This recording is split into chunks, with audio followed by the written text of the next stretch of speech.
How do you know when it's time to quit your 9-to-5 and go into real estate full time? Let's talk about it.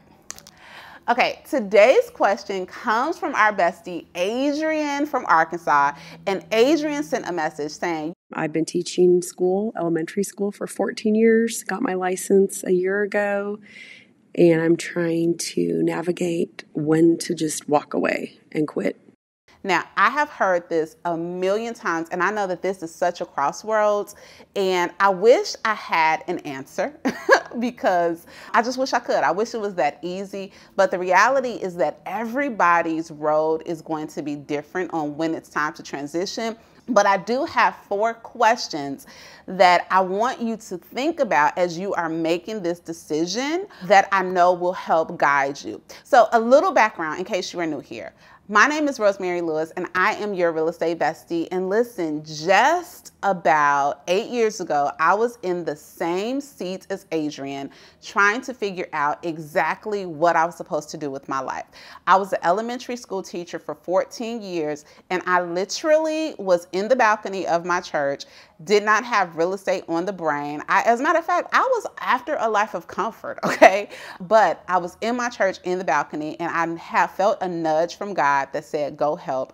I knew exactly what that meant, and voila, here I am on the YouTube and on podcasts talking to you about real estate. Now, you all know that it wasn't quite that easy, but the point is that there was a point where I had to decide on making the shift from being a teacher to a real estate agent. And my path looks different. I just want to say that up front because I did decide that once I passed the test and literally when the school year was over, I handed in my resignation and I went all in on real estate. I didn't necessarily have a plan. I did not have savings, and I definitely did not have these questions that I'm going to give you today to guide my decision. Now, would I have done anything differently? Probably not, but I know that what I'm going to share with you today is going to help you as you just figure out, okay, when is it going to be time for me to shift? Because guess what? There will probably never be a perfect time.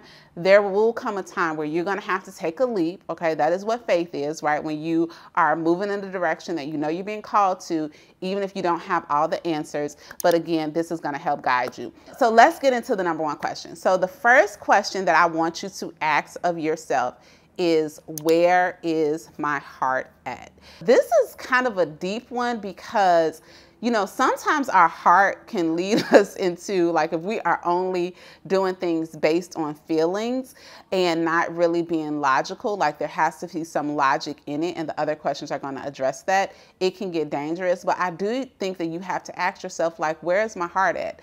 And I know for myself, when I was teaching, I love the kids. I absolutely love kids. I actually love the kids more than education, right? I was there for the children.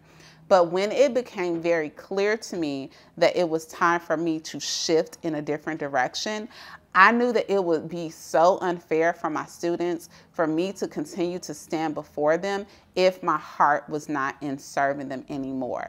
It was very clear that that season was up for me to be a teacher in that way. So ask yourself the question, like literally, you probably want to get out a notebook for these questions, write that down and ask yourself, where is your heart at? And you know what, as a matter of fact, hit pause on this video and put it in comments. Tell me, where do you think your heart at? Is your heart in serving people in real estate? Is your heart really still in whatever your vocation is? And like literally, if money wasn't an issue and you got to do this thing full time, what would that be? And just really ask yourself, where is your heart at? Here's the second question, and this is where the logic comes in at. What do I need to survive? And this is the financial question, like really sitting down and taking all of your bills, right? Look at what your mortgage is or your rent, you know, if you have a car payment, whatever your revolving debt and credit, like what do I need on a month-to-month basis to survive? I know that I hear a lot of people say, I'll quit once I match my income or even double it, right? One of my online mentors, he cautions against quitting your job until you are doubling your income in your side hustle. But let me just be honest and tell you what happened for me. If I would have had what was my stability in my teaching paycheck, I never would have gone all in on the real estate thing. And that is just me being honest with you and being honest with myself. And that's where I want you to be honest. And you know what? I coach a lot of besties, and I'm going to tell you that my besties who are dual career, because the bills are getting paid, because their backs are not against the wall, and there is a level of comfort, I do see a difference sometimes in, like, there isn't that sense of desperation, like I have to make this work, because you have something in the background that's working. So for me, when I figure out what we call our survival number, like, okay, how many months do I have in reserve in order to survive? Okay, and then I know, like, this is a time frame. I need to get something cracking and on the board before this time is up of what I have in reserve, or else we're gonna be homeless. And for me, let me tell you exactly what that looked like.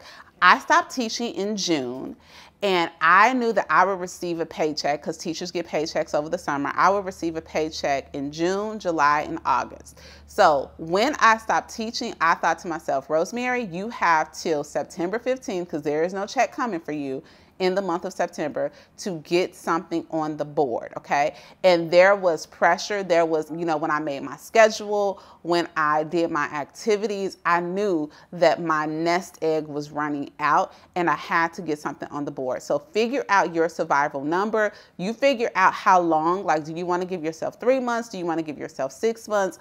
But literally figure out that number, make sure that you have that, and then see if it's time for you to go forward. Okay, then here's the next question. Friend, are you ready to go all in? Because the fact that you're here, I know that on the podcast and on YouTube, we have a lot of people that are interested in real estate.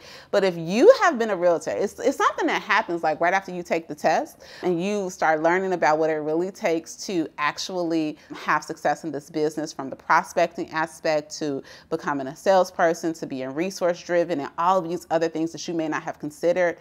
It is a lot more intricate. I'm not going to use the word difficult, but there's a lot more to it than it looks like on Instagram, on HGTV, and on Netflix, right? I wish it looked that easy. So are you truly ready to go all in? And going all in is going to require more of you than you think it is. And again, I don't want to scare you, but I do want to prepare you, okay? Because this is not an easy field to be in. As a matter of fact, there is an 87% failure rate, meaning that if there are 10 agents that start off this year, in 5 years, you got 1.5 people that are going to be standing. So you have to be honest with yourself to say, am I ready to be the CEO? Am I ready to run this like a business? Am I going to be consistent? I don't even want to use the word discipline. Am I going to be consistent enough to have the flexibility of time, but to really tell my time where to go so that I can be in front of and run this business like a business? And quite honestly, there was a time in my life, because I was licensed many years ago, that I wasn't ready to go all in, right? It was easier to have someone tell me what to do in the form of an employer, and you just have to be completely honest with yourself to say, am I going to give it 150%? And that's not at the expense of your mental health or anything like that, but literally, are you going to give it all you got? Like, this has to work out. And if you're not quite there yet, when you're having these honest conversations with yourself, then maybe you need to rethink your time frame. Now, if this is clicking, and if you're like, okay, these questions are actually kind of helping me out, hit the like button, right? So that I know that this type of content is helping you as you are processing through with your real estate journey. Okay, and then here's the last question, okay? The last question is, will I keep going when things get hard? Like, here's the tea, bestie. There is going to be a lot of rejection. There's going to be a lot of ups and downs. You are going to second guess yourself. You are going to second guess your purpose. You are going to face a lot of challenges. Now, look, I'm not trying to sound like a Debbie Downer, because there is so much freedom. And there are so many gifts on the other side of entrepreneurship, on the other side of being a real estate agent. Things that I didn't even consider, right? I didn't consider that I would have an opportunity to just literally do life with all of my clients and see their babies grow up, and even go through and be an advocate, be a support, be a resource for them during the tough times. I had no clue how real estate would actually impact my life, my family, our legacy. I mean, I'm on YouTube and podcasts talking to you right now, right? God has blessed me beyond anything I ever could have considered. But guess what?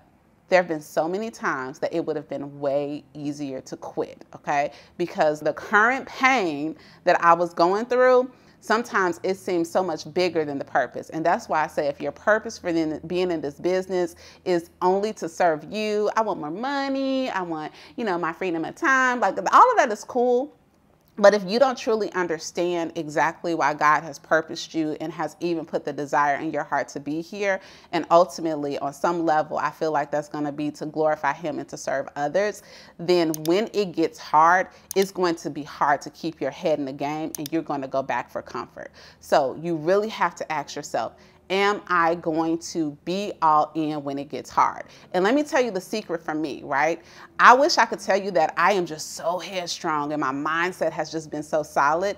It has 1,000,000% been about the environments that I have placed myself in as a real estate agent, which is the reason why I have any resemblance of success today, okay? So when you are thinking about this, I also want you to think about what are the environments you're going to put yourself in? How are you going to continually to develop yourself outside of what your brokerage may offer, right? How are you going to invest in not only your professional, but your personal development? And who do you need? Because we all need somebody to come alongside us to help us make it make sense, okay? And guess what?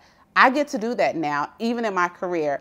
I'm shifting from not only being a real estate agent, but I get to coach besties. And if you're ever curious on what that would look like to have myself and my team come alongside you to support you, wherever you're listening to this video or this podcast, you can go to the description box and we can talk about if you would be a good fit and if we are a good fit to support you along the way.